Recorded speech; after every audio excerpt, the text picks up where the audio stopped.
Conan, and this one is a competitive game where players are going to be playing as Conan and his various allies, where you're going to be rolling different dice, getting different abilities and dice depending on the character that you're playing as. But the way this game works is that every round you're going to be revealing an event card, and that's going to reveal some sort of bonus or effect for that round, but it can also spawn various enemies and tokens out on the board. The round then continues with players rolling their dice through two different phases, but these two phases do work very different from each other. The first one has players trying to complete different challenge cards, and there's going to be a bunch of these out on the board. The players are going to be rolling their dice and then re-rolling up to 2 times in order to try and get the results they need to complete these various challenges. These can gain you victory points, but they can also reward you with different resources as well, and they can also move you up various tracks out on the main board that can also grant you with different benefits. After all the players have done this, you're going to be moving into the second phase, where players are going to be rolling their dice once more, and then that's going to be determining the actions that you get for this phase, because each of the dice icons are going to be associated with a different action, and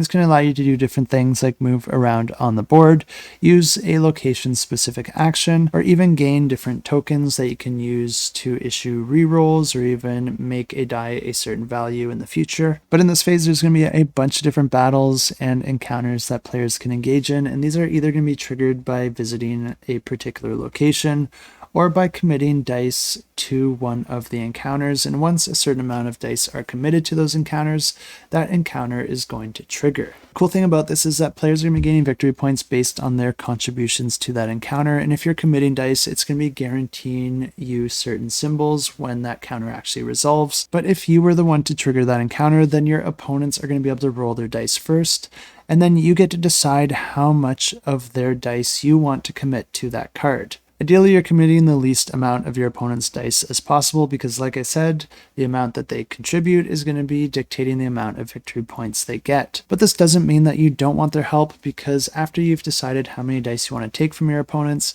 you're then going to be trying to roll your dice to complete all the remaining icons. And if you're not able to do so, then you've completely failed that encounter, and the next player gets the opportunity to try and complete it. But the last action that players can perform with their dice is just to gain some gold, and this is really nice to have because at the end of each round you're going to be able to purchase additional dice into your pool by spending your gold, which is going to increase your odds of getting what you need in all your future dice rolls. But the game continues like this, and players are going to be moving up various tracks out on the board depending on their accomplishments, and this is going to be earning them different bonuses and victory points at the end of the game. And then you're going to be tallying all this up, and the player with the most victory points at that point wins the game. And if you are interested in this one, you can check it out, and I will have it linked in the description below. You can follow along to get notified and also get a free gift added to your pledge.